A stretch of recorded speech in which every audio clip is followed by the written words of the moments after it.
यवतमाळमध्ये आर्णी बायपासवर नागपूर तुळजापूर राष्ट्रीय महामार्गावर सध्या उड्डाण पुलाचं काम सुरू आहे। वनवासी मंदिराजवळ आपण पाहू शकतो की या ठिकाणी उड्डाण पुलाचं काम सुरू आहे। मोठ्या प्रमाणात ये-जा करणाऱ्या वाहनांच्या या ठिकाणी रांगा लागतात। बाहेरून येणाऱ्या वाहन चालकांना नेमका आपण कुठल्या दिशेने जातो हे त्यांना समजत नाही।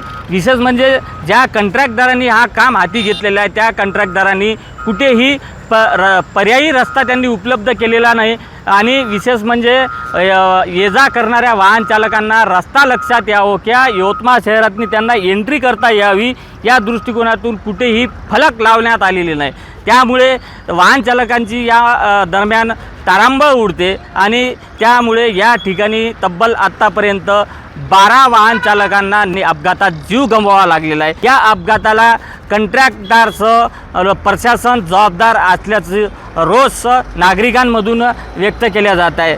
शहराच्या प्रवेशद्वाराजवळ हा उड्डाण पूल अगदी लागून आहे। कंत्राटदाराने कुठल्याही पर्यायी रस्ता या ठिकाणी उपलब्ध करून दिलेला नाही। जो रस्ता उपलब्ध करून दिलेला आहे तो नुसता दगड आणि धोंडे त्या रस्त्यावर पडलेले आहे। त्यामुळे त्या रस्त्यावरून चालताना वाहन चालकांना मोठ्या प्रमाणात तारेवरची कसरत करावी लागते।